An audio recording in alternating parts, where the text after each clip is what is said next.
here. Share my screen. Okay. Oh, that is the wrong thing.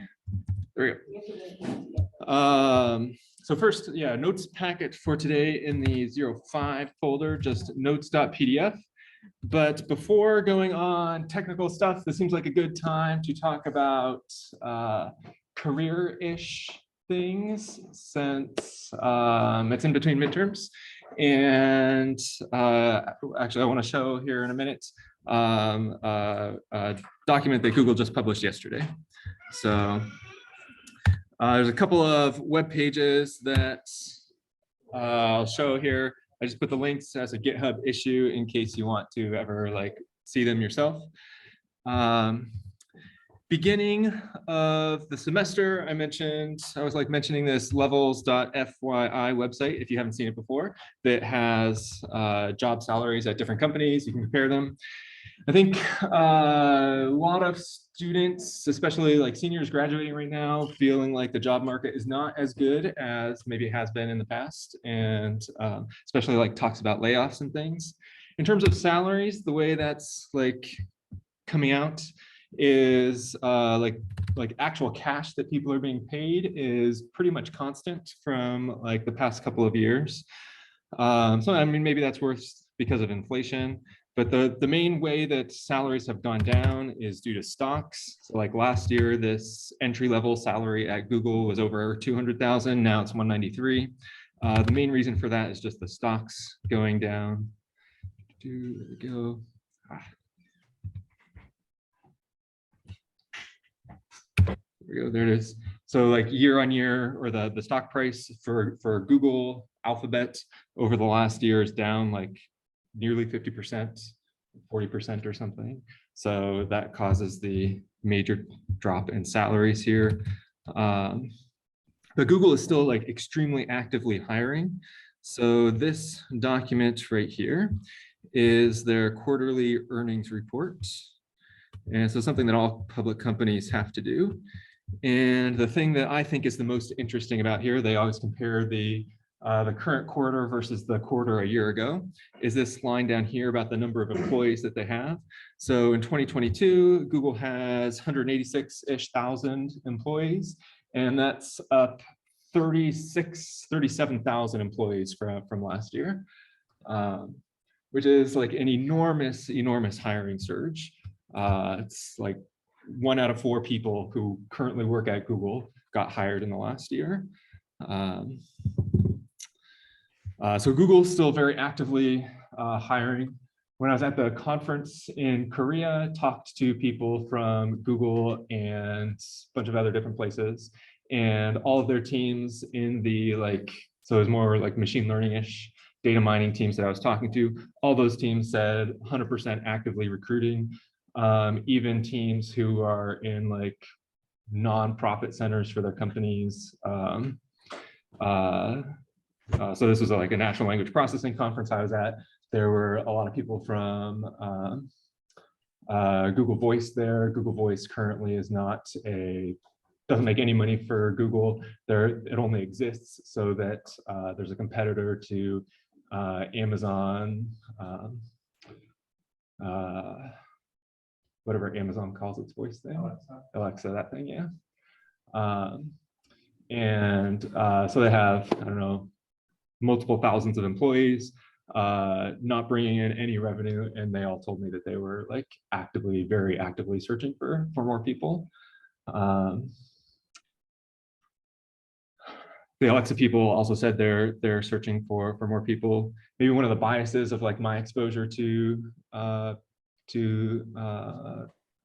these people is most of the people I was talking to like at the PhD master's level, smaller number of people with just bachelor's. So I don't know, that might not be as true, or I don't have as much evidence for the active hiring at the bachelor's level, but my sense is that it's still pretty strong looking at numbers like this. All the other tech companies growing at similar rates in terms of their employment.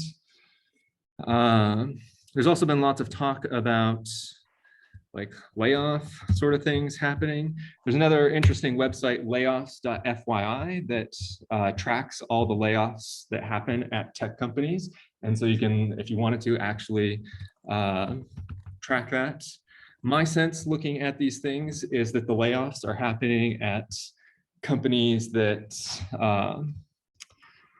more or less shouldn't exist. So things like Uber, from like, I mean, it's a useful app, but from like an economic standpoint, shouldn't exist. They've been losing money their entire time they've been existing. They vastly subsidize the price of all their rides using VC money.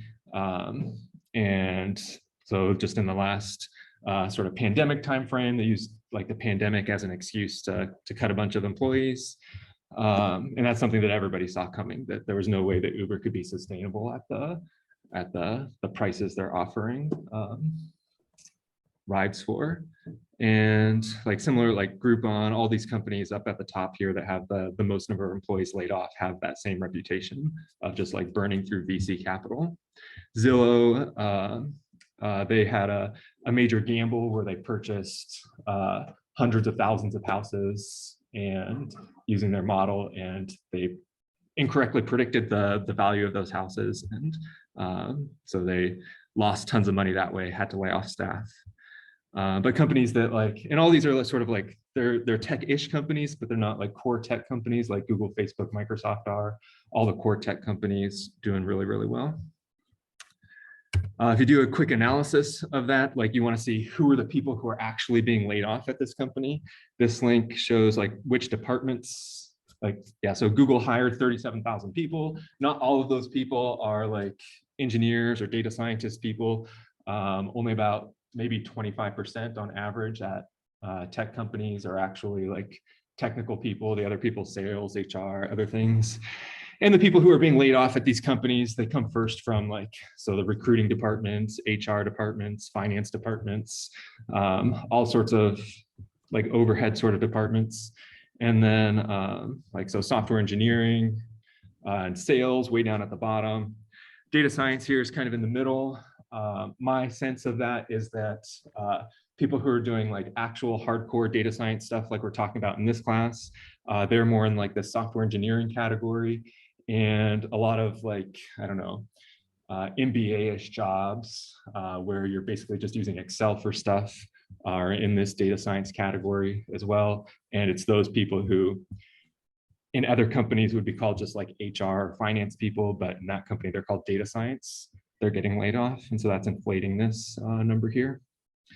But for like the actual technical people, even if like a tech company is doing a bunch of layoffs, the tech people themselves, the hardcore engineers, data mining people, doing pretty well still at those companies.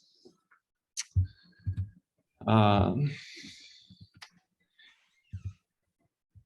don't know, any questions about anything generic career-wise? Or maybe one of the reasons that I bring this up is that for this upcoming midterm, like, why should you care about this midterm? Well, part of it is because it's a midterm and it's going to go into your grade, and also like there's the final exam and you'll have to know the material for the final exam. But really like the reason that I'm selecting the questions that we do for these like midterms and the topics that we're talking about is because they're like designed to get you into these good jobs, into the people who are either not being laid off or being paid like lots of good money at Google or these other tech companies. And yeah, these questions on the exam are designed to help you pass those technical interviews. Like you mentioned how you like Google, or like the companies that like weren't really having a bunch of layoffs, but companies that weren't really like shouldn't really exist. Like what do you kind of use as a barometer for that? Yeah, so when I say like companies that like shouldn't really exist, I'm specifically thinking like in economic terms of like they don't have a product that is making money. So like Uber has never had a product that makes money. They have a very popular product. It has a lot of like revenue that comes in, but the actual like whatever you pay on your Uber to get a ride, the driver is getting more money than that because Uber is just, in order to get drivers, they have to So put a as bunch of far money as in there. like, So I mean, like from an investment perspective, like from more of like a standpoint of like there are like a lot of like late stage startups that have like slashed their valuations recently to like they've redone funding rounds where they've like cut back what they've set their valuation at. You think that's like along the same line, or that's kind of, would you say that's a big difference? Yeah, so in terms of like valuations of companies, my sense is that that doesn't impact, or like the main reason valuations are going down right now is just because like stock market in general going down right now. A lot of that would be because of inflation going up, all the money injected during the pandemic, and just the way the pandemic shuffled things around.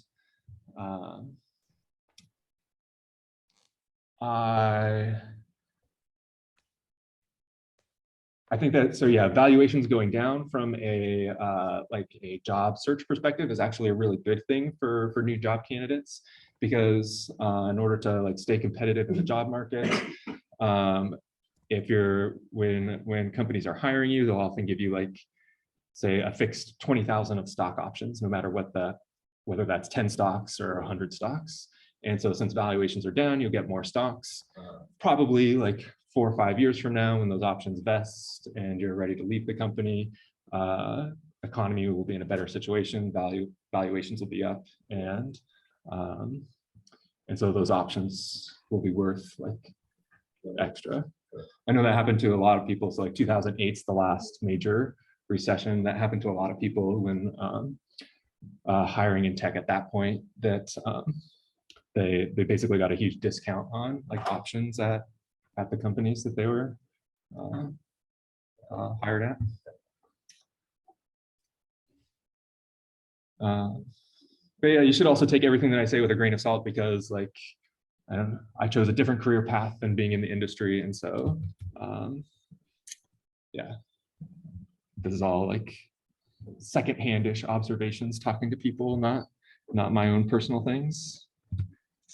Quick question. Any other questions about anything career-wise, midterm-wise? Everyone wants to get into technical stuff, more math. More math, more math. Okay.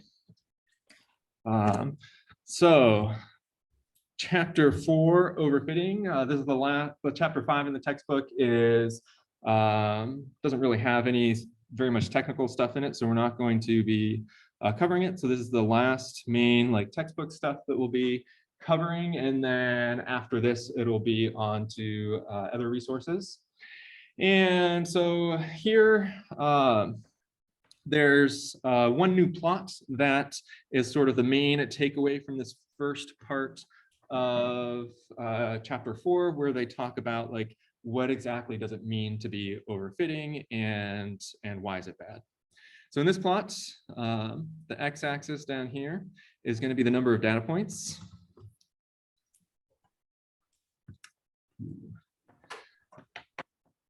Number data points, which is always in the textbook, and then this over here is like our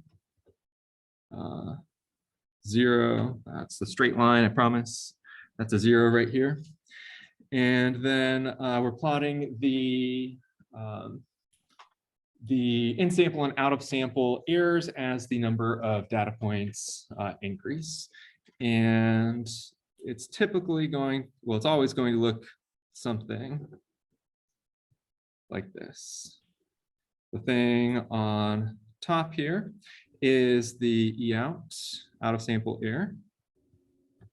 And the thing on the bottom is the in-sample error. So the reason why the in-sample error is getting bigger as you get more data points is because for sort of like VC dimension arguments, that if we can shatter whatever the size of our data points are, then we know that we can just achieve zero in-sample error. And then the more data points that we add beyond that, it's going to, those data points themselves are things that we may or may not be able to classify correctly. And so it'll get bigger. The good thing though, is that the number of or the generalization error also gets smaller. The generalization error is the bound between E in and E out. So as E in increases, the generalization error, the difference between E in and E out decreases faster, and these two lines eventually converge to some value. The overfitting, so the immediate answer to this question is overfitting is anytime you're in sort of this general like area over here. Anything to the left, this area, overfitting when there's very little relationship, so in, say, approximately not equal at all to E out. And so overfitting is a bad situation to be in. You want when you're designing your model, designing which which hypothesis class you're going to use, you want to do it in a way that you're not going to overfit for whatever set of data points you have. And it's not like there's no exact definition of if this is bigger than 0.5 or something that you're overfitting. It's just like a general situation. So people usually talk about like more or less overfitting rather than saying that actually overfitting. The other part of this plot that's an important thing is that here, so this orange line, I'm going to call this is related to a small hypothesis.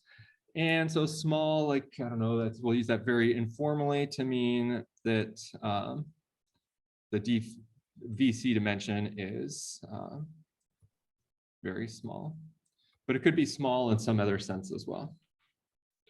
And if we have a larger hypothesis class somehow, then what's going to happen is that the E in will be smaller down here, and then the E out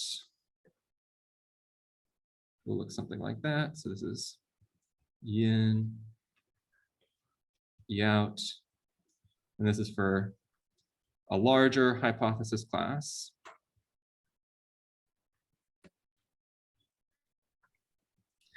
And so now in this case, the overfitting is the range of the overfitting. We'll clarify this. This is overfitting for H small.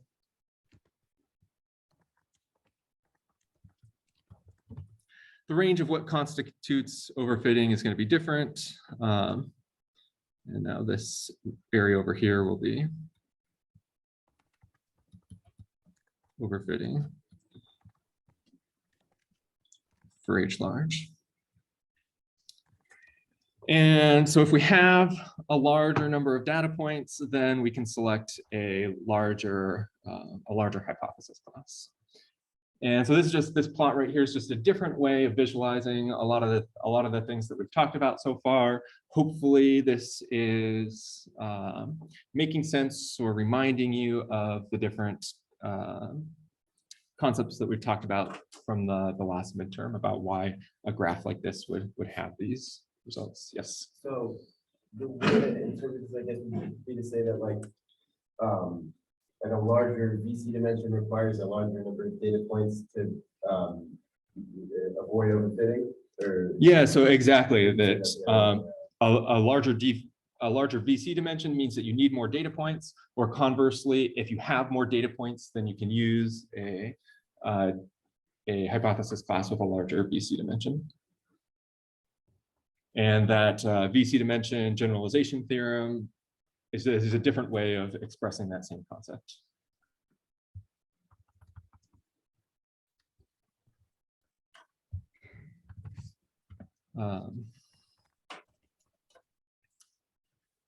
So besides this graph, I want to draw one more graph that will be, we've seen this graph before, but we'll be referring to this graph a little bit more closely than this graph. So I'll draw it again, and it'll be good review for us. On the bottom over here, this graph is going to be the model capacity. That's what I'll write down here.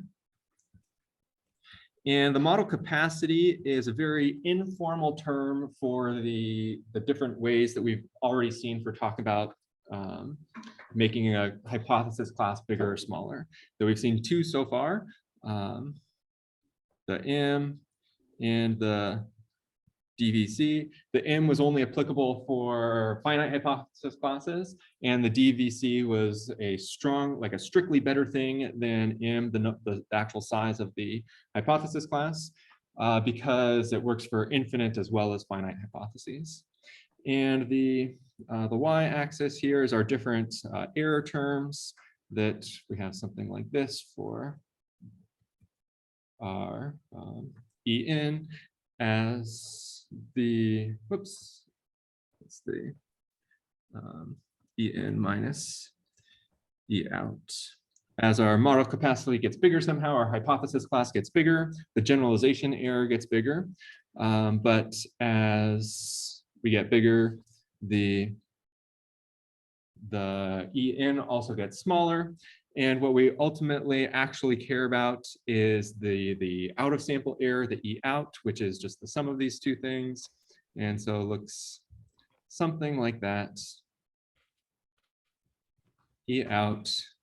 And we're really trying to find like the optimal model capacity right here. And so this plot on the bottom and this plot on the top, they have all the same information inside of it, just visualized different ways with different x-axes here. On the bottom one? So the x-axis, whether the x-axis is M, the actual number of hypotheses in the class, or it's the VC dimension, it doesn't matter. You still have this same sort of relationship. Dr. Wild's office can help you. And so hi, I have both an of these two appointment tomorrow, and I things, just wanted to call see them what measures time of and the, give you my insurance model info. capacity. Sorry, what you cut And out? anything that's a measure of the model I just wanted to capacity confirm has what this time my appointment relationship is where and give you my as the insurance capacity info. increases, the in-sample error goes down. When the tomorrow? I don't know what generalization error time. goes up. And so for any particular problem, Lauren? depending on the amount of data we have, Ledbetter? we'll have the we'll need to have the Okay, cool. just right model capacity for our problem to get the lowest out of sample error. So my provider is Good point. Yes. No. Aetna or EBMS. Yeah. The question and is, do you need like group here, number? I need did the ID number. like should this somehow be at the Okay, intersection? the ID number is And the answer is 935 that 01 these two lines here can have 2485. pretty arbitrary shapes. They are in general going to be convex, or not, sorry, not convex, monotonic, just like this is always decreasing. And this one's always increasing. The minimum at E outs may or may not be at the intersection of them. And it's also like generally the case that we can't actually observe these lines. The E in, we could sort of observe it, like an approximation of it by changing if we have 1,000 points training on small subsets.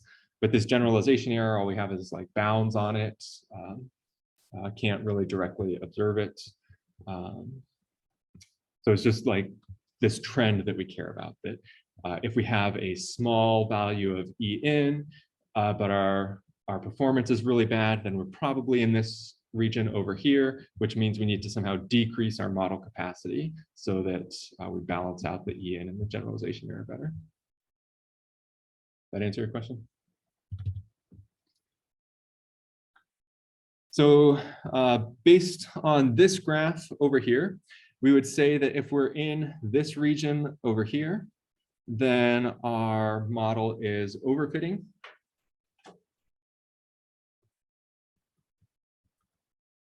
And if we're in this region over here, we'd say that our model is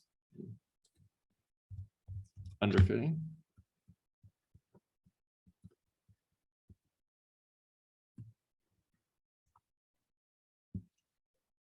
And the main art to data mining, evaluating these problems is figuring out which situation you're in and adjusting your model capacity appropriately.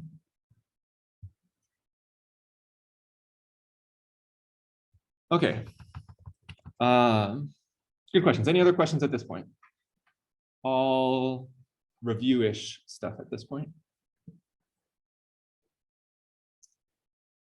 Okay. Then there's one problem with this story of this graph up here. And the problem is that, so our problem is that the tools that we have so far for adjusting our model capacity are somehow extremely discrete. So the tools we have for adjusting model capacity are very rough tools, and I like the phrase very discrete. That there's not like a smooth, continuous way that we can adjust this capacity. Up here, I've drawn this graph in a very smooth way, but in some sense, like we know that M and DVC, they must be integers, so this really can't be a smooth graph in the worst sense, or at like a very just definitional sense. It can't be a straight line like this. It can only be the integers. But the situation's even worse than that, that if we imagine, so the polynomial kernel is one of our main tools for increasing model capacity. If we're using the polynomial kernel in degree, say P, on a D-dimension problem, and we'll say that D is large, so say 10 to the 6. I don't really consider that large. I consider that to be like medium at best. But I don't know, million's reasonably good for a stand-in large number. If P equals 1, so then just our basically not using the kernel at all, that'll imply that the VC dimension also equals 10 to the 6. But if P equals 2, like the next level up that we can do, there is no like 1.5 degree polynomial. So P equals 2, that's the very next level. Then the VC dimension is going to be about 10 to the 12th. That's all the different combinations of the different terms that you multiply together. We saw the formula before. We could plug it in and get an exact number, but it's about 10 to the 12th. It's about whatever your dimension is raised to the power. And so P equals 3 makes the VC dimension about 10 to the 18th. And these are like very large steps in VC dimension, that it might be the case for my particular problem that, and it's probably going to be the case that if this one right here is too small, then this one right here is very likely to be too large, and I need something in between. And we don't really have good tools for doing that right now. Any questions about that? So another way of saying what I just said is that like P equals 1 might be underfitting our problem, and P equals 2 might be overfitting our problem. And so how can we interpolate between these two things and get us somewhere in this middle area of model capacity? And one of the main tools for that is going to be this idea of regularization. And that's what the section 4.2 of the textbook goes to. We're going to talk about regularization at a sort of intuitive level, high level, not discussing too many theorems about it, that this is something that's very well studied in the same way that the VC dimension is very well studied. And so there are concrete theorems that are going to justify some of the rules of thumb that we'll talk about. But I don't think they give us very much intuition about the usefulness of regularization. So we're mostly going to focus on at an intuitive level here with regularization. And there's going to be two types of regularization that we're going to see. The first one here is this definition 1, optimization with what's called a soft order constraint. And so here, this optimization right here, this is exactly the same optimization problem that we've been working with up to this point, just finding the hypothesis and the hypothesis class that minimizes the training error. So that green stuff is old. And the new stuff is this constraint over here. That's the new part of our thing. That is the regularization.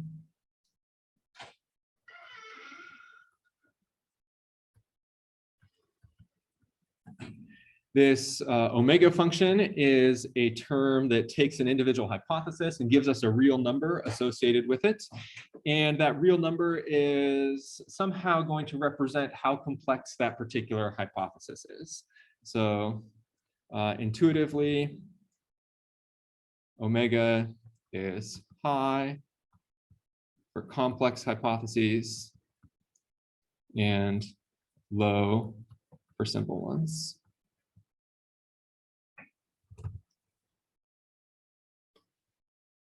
There's there's lots and lots of these regularization functions that people use. 90% of the time, though, it boils down to using one of these three functions right here. And so we're gonna take a look at these ones in detail. And if you're using like a predefined software package like scikit-learn, these are going to be the only ones that are implemented. If you want to do something else, you have to implement it yourself.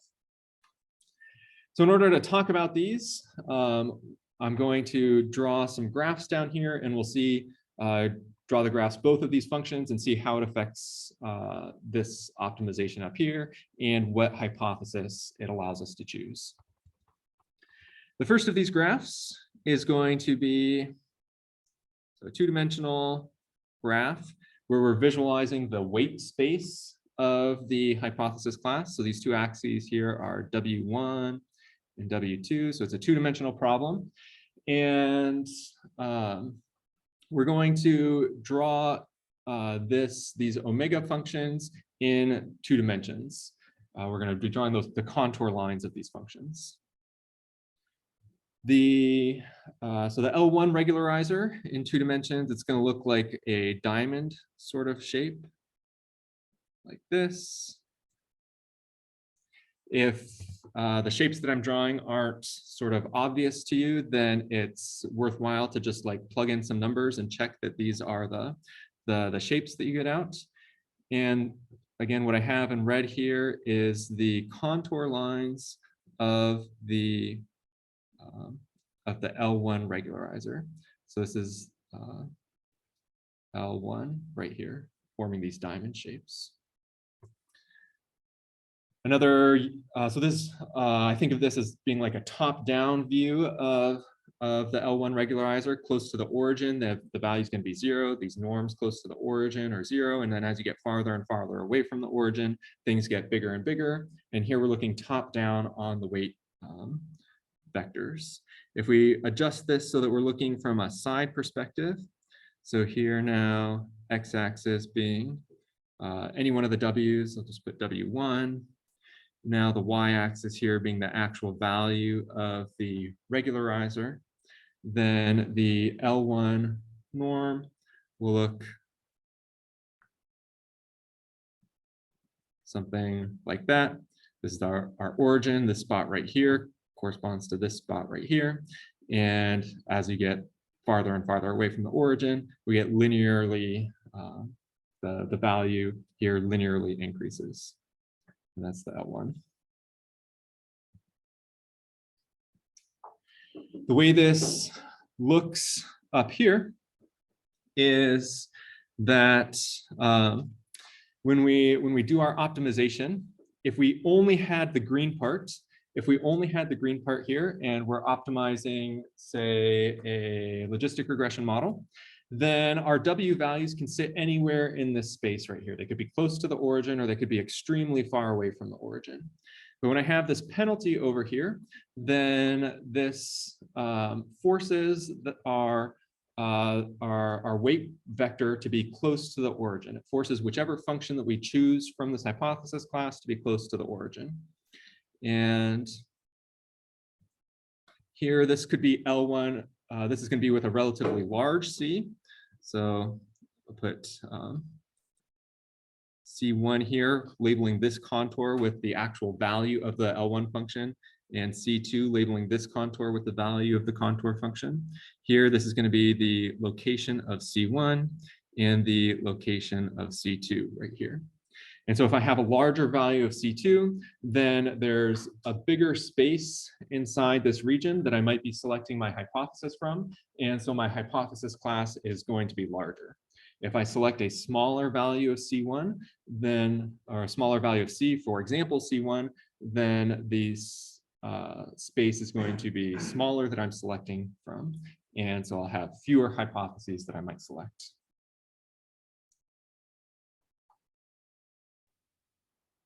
Are there any questions about these graphs so far?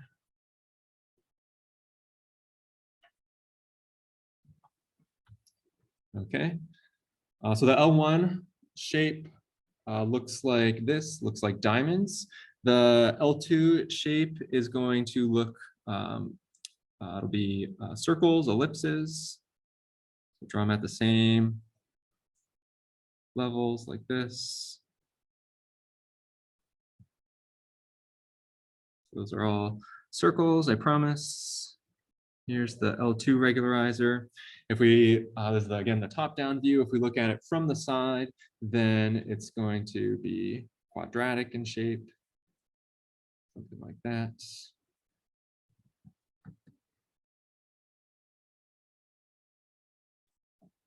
That's the L2. And yeah, so the region that, or the region that the L2 allows us to select from is circular. The region that the L1 allows us to select from is this square diamond shape.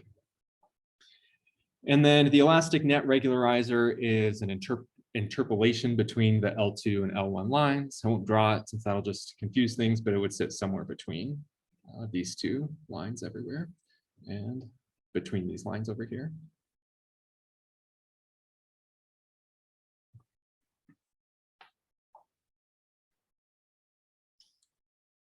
The main point of adding this constraint, so again, this constraint, what it's doing is it's effectively making our hypothesis class smaller. It's limiting the region in the space, in this case R2, more generally R to the D. It's limiting the region in that space that we're allowed to select a hypothesis from.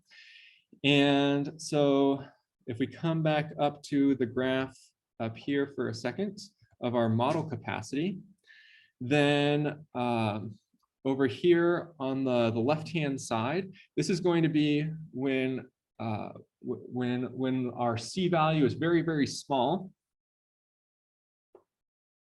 C value is small, then we're going to have a smaller model capacity because there's a smaller region of the parameter space that we're allowed to pick from. And when our C value is large, then we're going to have a larger model capacity because there is more stuff that we are allowed to pick from. Another way of saying that is that when our C value is large, we're more likely to be overfitting, and when our C value is really small, we're more likely to be underfitting.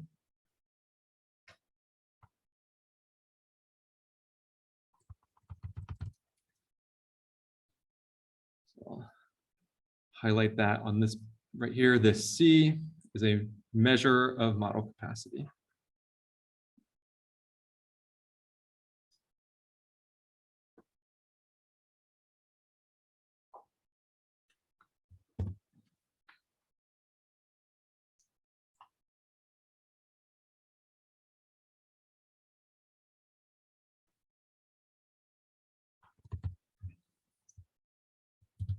Okay, one last thing to add to our graphs down here now is, and the graph's going to get a little bit, let's see, I think there's too much stuff on this graph up here. So I'm going to redraw it with just the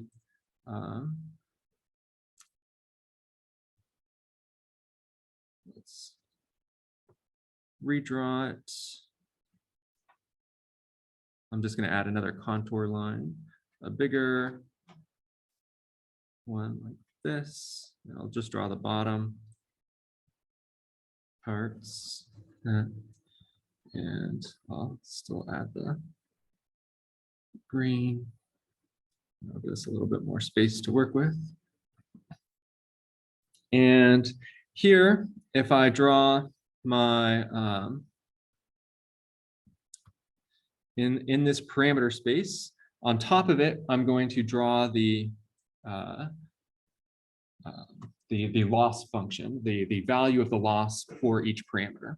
There's going to be some parameter out here that's going to have the minimum loss. This is our optimal W.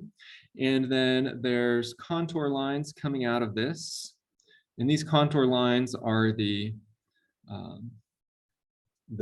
in sample error over here. And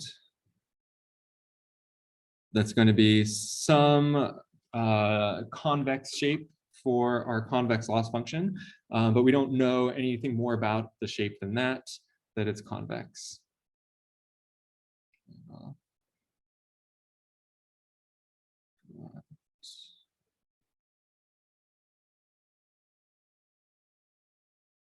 So all of these are the contour lines of my my E sub n loss function. And this is the thing that I'm minimizing.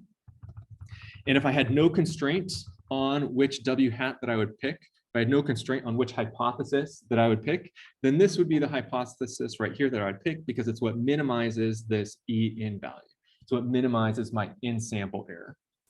When I add these constraints, when I add this L1 or L2 constraint, then for whatever particular C value I'm using, that means that I can't have my hypothesis farther out than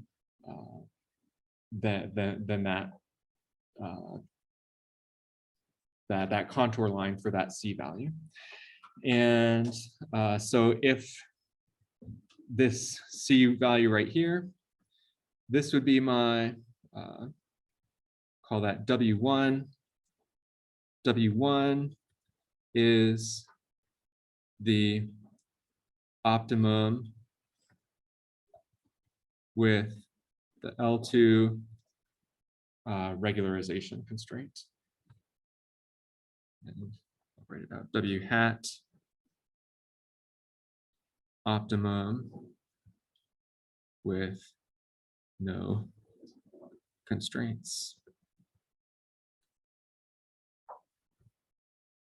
And so looking at this plot here, I know that this W hat right here in the middle is going to be the smallest possible in sample error just by definition. And so by adding this constraint right here, this thing right here, this is now the smallest possible in sample error limited to the region that I'm allowed to search in, but it's guaranteed to be bigger than whatever my W hat is. By constraining the space, I can only make my in sample error be bigger. And so as this C value gets smaller and smaller, the constraints that we're putting on our hypothesis are more and more constraints. The capacity of the hypothesis gets smaller and smaller. And so our in sample error is guaranteed to get larger and larger as the C gets smaller and smaller. We have C3 right here. It's relatively close to W star up here. That point right there. I draw the contour line a little bit nicer. Just drawing a portion of that contour, that point right there. Has the smallest inside of C2. And so that's going to have an even larger value of E sub n. This value right here, farther away from E sub n than this value right here. So the model has a higher training error, a higher E sub n. Yes. If you're not getting like the lowest E sub n value, why use regularization just to prevent like overfitting? Yeah, so the question is, if adding this regularization, adding this constraint prevents us from getting the best E sub n value, then why would we do it? Why don't we want the best E sub n value? And the answer is that yes, it's what prevents overfitting. That as the constraint gets tighter and tighter, as the size of our hypothesis class gets smaller and smaller, up here again with this chart right here, our smaller C means that our capacity of our hypothesis class is smaller. And so we're going to shift in this graph from wherever we were, move more and more to the left as we make C smaller and smaller. We'll reduce the model capacity. And so if we're in this overfitting regime over here, maybe because our VC dimension is really large, one of the things that we can do is we can decrease the VC dimension. But maybe that's too coarse of an adjustment for us, because decreasing the VC dimension, maybe we can only go from like 10 to the 12th down to the 10 to the 6th, going from a second to a first degree polynomial. But we don't want to make such a big adjustment in our model capacity. And so by adding this constraint, we can just move a little bit. And this constraint is a real number now. It's not an integer. It's not at all discrete. And so we can really fine tune it to like the exact amount that we want to just shift a small distance on this curve up here. Did that answer your question? Question, John? Yeah. So I want to make this so why doesn't one is the optimum this regularization? Because wouldn't there be another control?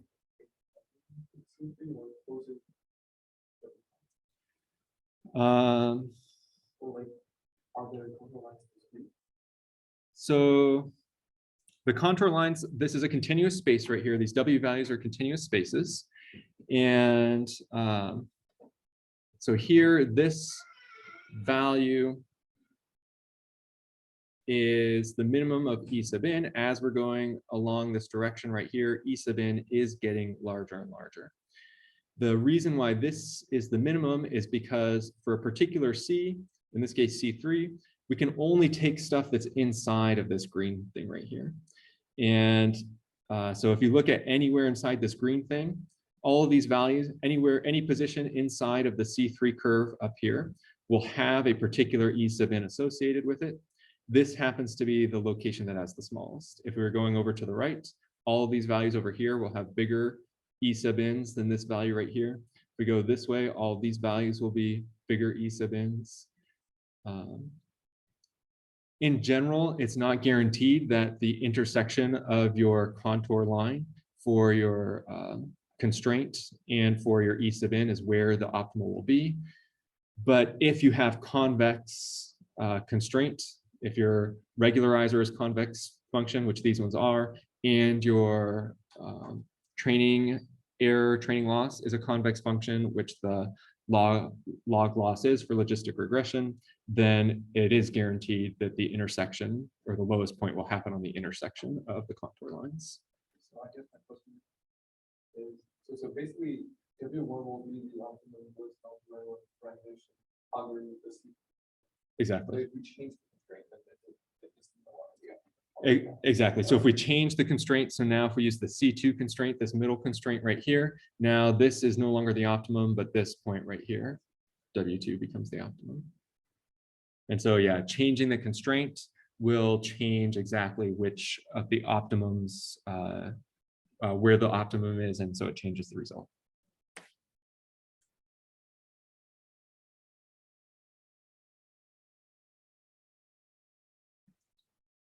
Something that is, well, let's see.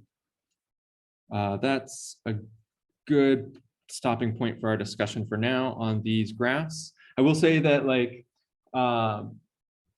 fully understanding these graphs on a first look at it is extremely difficult to do, because like just understanding all the axes and all the different lines that are going on here is, there's a lot going on. And every time you look at these graphs, you'll probably see like some new insight that you didn't see beforehand. And so totally normal if this feels like you don't fully understand everything at this point.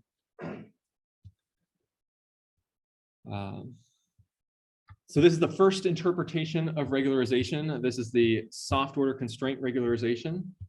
The next interpretation is called the augmented error interpretation. And in this version of regularization, what we're doing is we define this new type of loss. The augmented loss is what the book calls it, E sub AUG. The augmented error is not really a standard term for this. There really is no standard term for this. Some people would call it the regularized loss or error.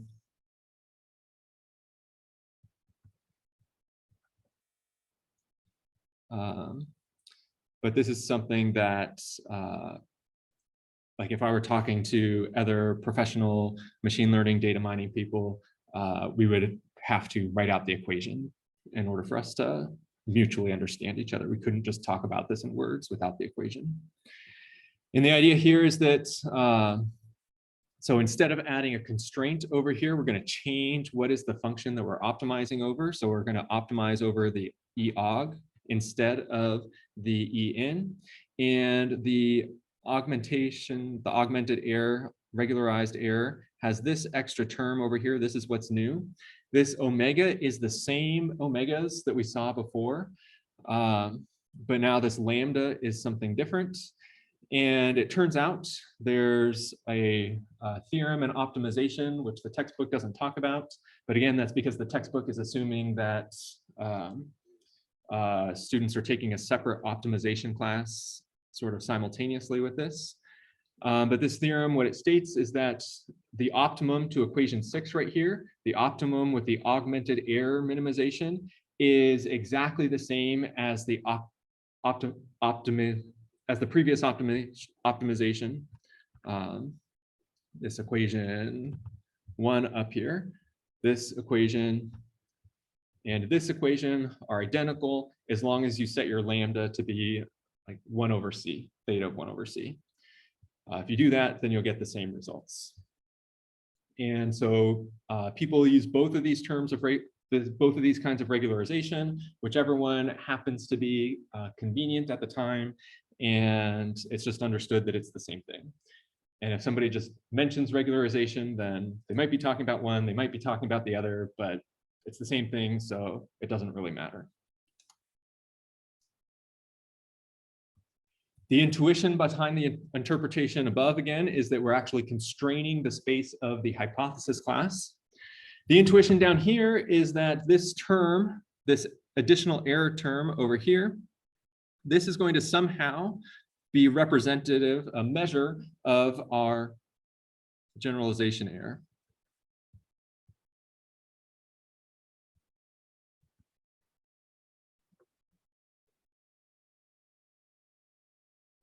And so you could sort of think about it as like the VC dimension bound that we had before.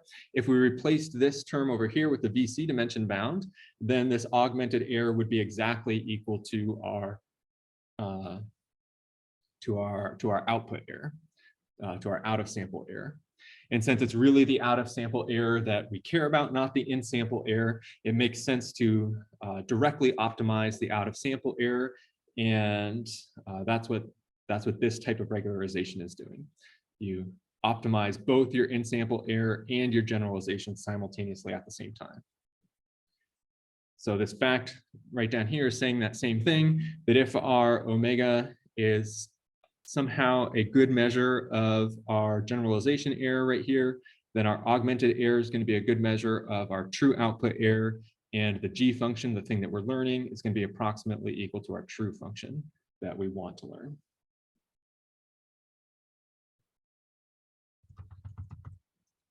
For these like intuitions of regularization, there's not really a way to test people's understandings of the intuitions. So in terms of like, yeah, interview questions, people will mention these things in passing, like the regularization term is a measure of the generalization error, but whether you fully understand like that at an intuitive level, it's not really something that can be tested. So I think it's useful to try to understand these plots, understand why this fact makes sense, but yeah, from a do well on a midterm perspective, it's not. This table that we're going to talk about next is the more important thing. That said, any questions about the intuition behind regularization?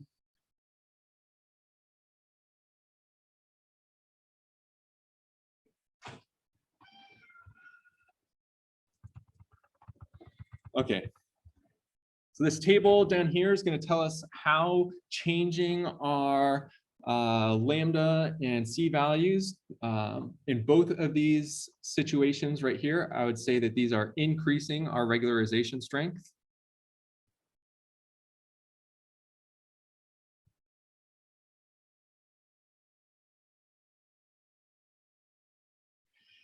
They're increasing the regularization strength because they're adding more constraints to the hypothesis. We're adding more constraints to the results. But the thing that's confusing here is that, so I mean, it makes sense, lambda increasing, that results in increased regularization, that sort of makes sense.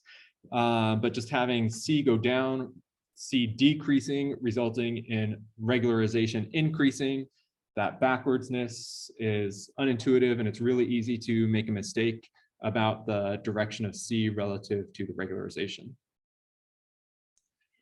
So if our regularization increases, then what that means is that our model capacity is getting smaller.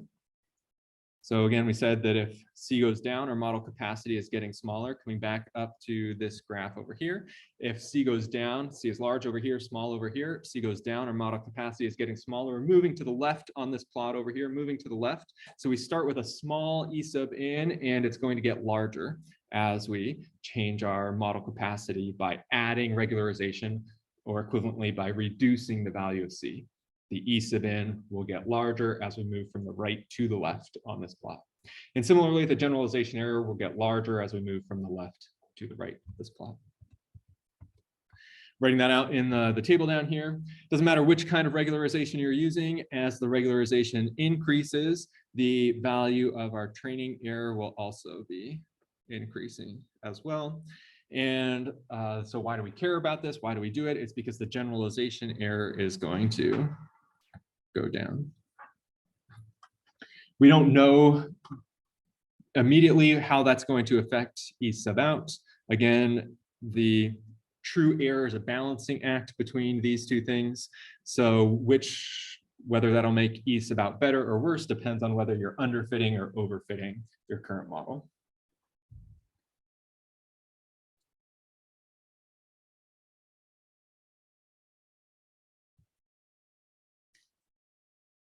And so again, these properties right here, all independent of the choice of regularization function. Any regularization function, whether it's V3 or something totally different, is going to have these properties right here.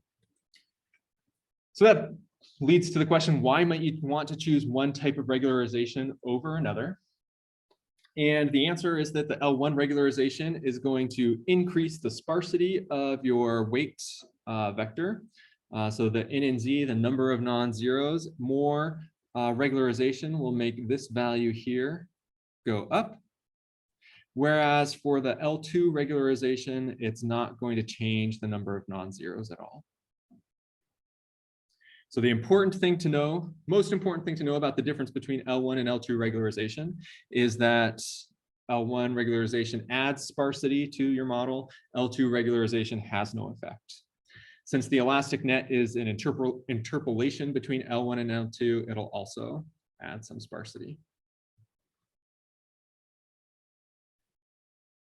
Why does the L1 add sparsity? I'm going to modify our plot up above in a little bit to talk about the intuition. I think this is a very subtle, very difficult thing to grasp from this plot. So if it's not jumping out to you right now, that's okay. The most important thing is that just knowing that L1 adds sparsity. Okay, that said, why the intuition? Well, if I take, let's say, this red line right here, this middle value, this C2 line, that's the C2 that I'm using with L1 regularization. And I'm going to draw in a dashed blue line right here, draw out these, just continuing that line sort of straight out like this. And I'll do it on a couple of the different corners.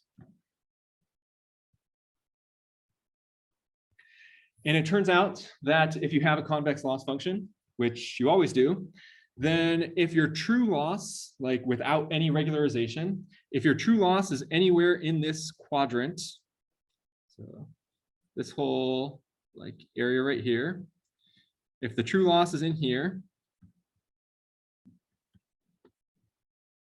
or the W hat is in this quadrant, then you're guaranteed that it's going to intersect the contour at a point that crosses an axis. So you're guaranteed that right here at this point that crosses an axis, is where the contour line is going to intersect the axis.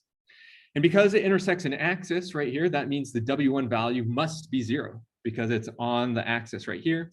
And the only thing that has a value is the W2 axis. At this point right here, W1 is 0, but W2 is non-zero. Any other points? So if you're not in this quadrant, if you're say in this like narrow band over here, like, I don't know, maybe this is where the W hat was,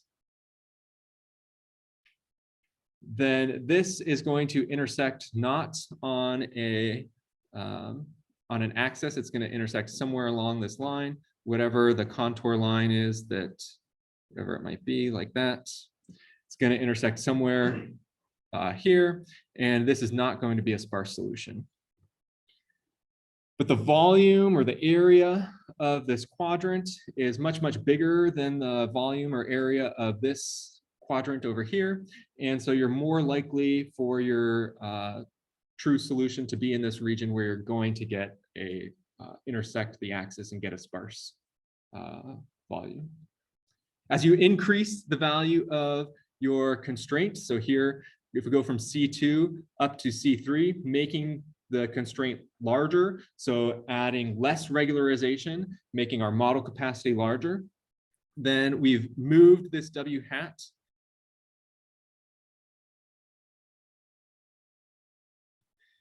so that it's now no longer in the quadrant for C for C3. W hat is in the quadrant for C2, not in the quadrant for C3. And so here, for a smaller regularization strength or a larger value of C, we're going to intersect right here instead of right here. But as the regularization strength increases, as the size of our model capacity decreases, then we're more likely to intersect on an axis. Again, that's super difficult to fully grasp. And so if the intuition doesn't make sense, the important thing is just to remember that number of non-zeros increases when L1 increases. Any questions about this now hideous looking figure? Yeah. How does it add sparsity if the number of non-zeros?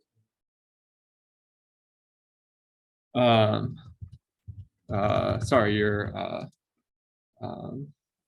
totally right. That the number of zeros increases, so the number of non-zeros decreases.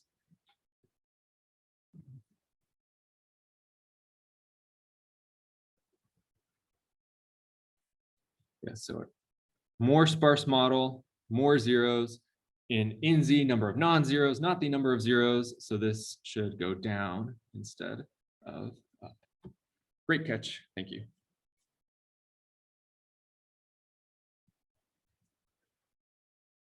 Any other questions about that so far?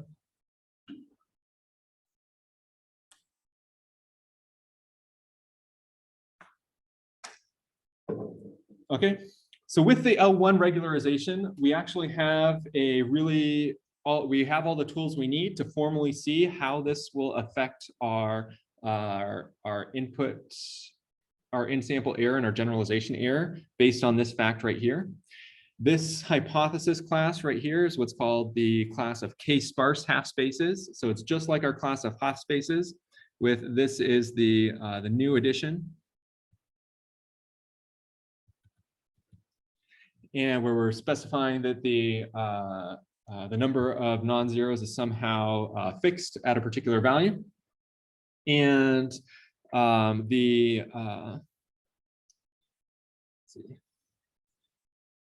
The VC dimension is proportional to the number of non-zero values. So I did get the direction correct here. I believe this is correct.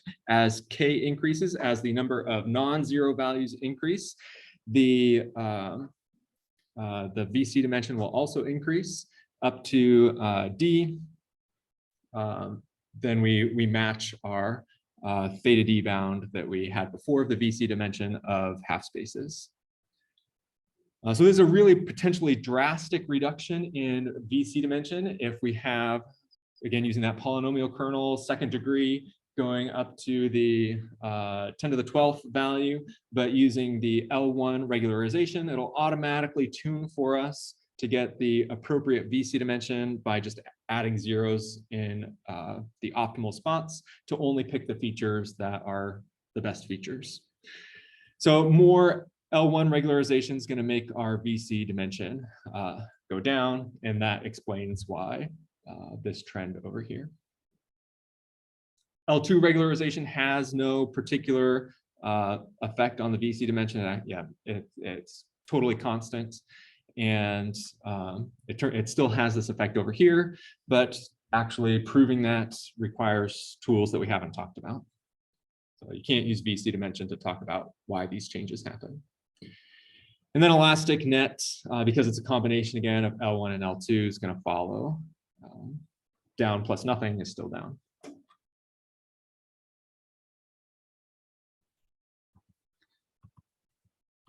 So if we have this good property of L1 regularization, why would we ever use L2 regularization? The answer is, or one of the answers is runtime considerations. Turns out that no matter which regularization of these three that you use, then the amount of time per iteration is always going to stay the same, but the number of iterations will change. L1 regularization is still convex, so all of our algorithms that we talked about before, they're still guaranteed to converge, but it takes much, much longer to converge. And when I say much, much longer, I mean between like 10 to 1,000 times longer.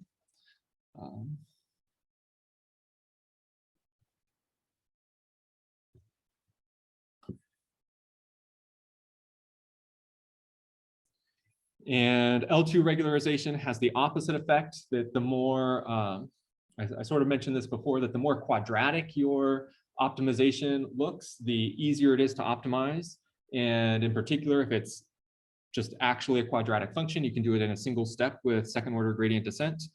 L2 regularization makes our function look more quadratic, so that makes the number of iterations go down. L1 regularization makes our function look less quadratic, so that's why the number of iterations goes up. And then the elastic net, since it's a balancing act between those two things, you can't really know.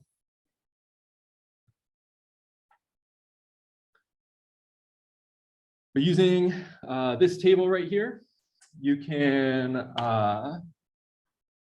determine exactly how much and which type of regularization you should use for a particular problem, depending on what you're trying to achieve. Any questions about the entries in this table? No.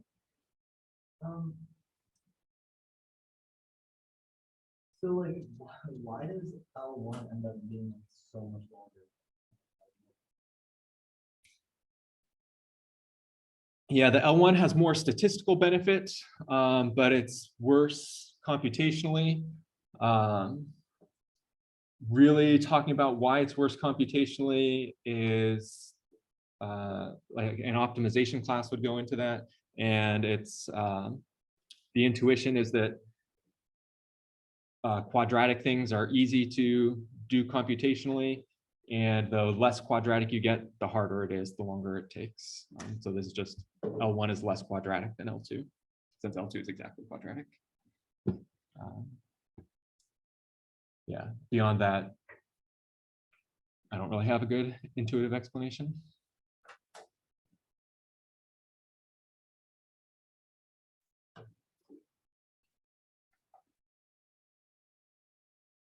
Okay, everything else in this packet is problems that depend on basically this table right here, applying it in the right way.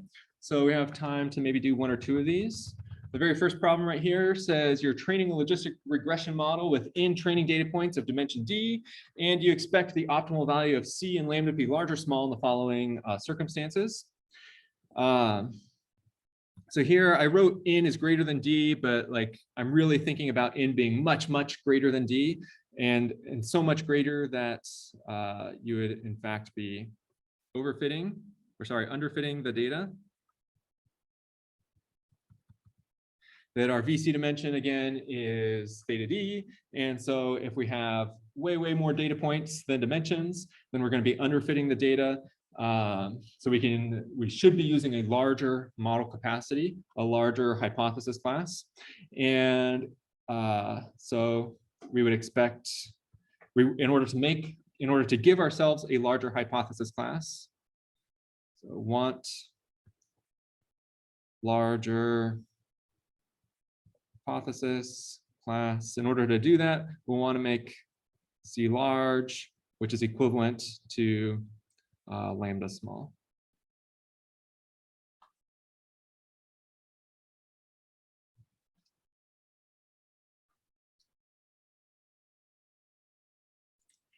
In practice, this is like rarely the situation that you're in. The more common situation is that you have lots of features and very few data points.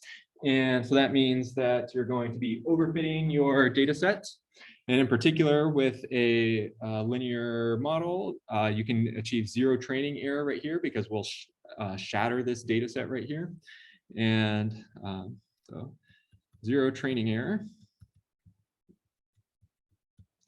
So we're definitely way overfitting. And so in order to correct for that, we would expect that we need a large lambda or small c.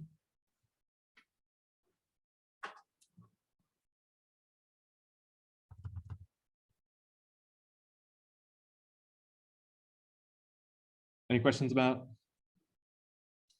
that?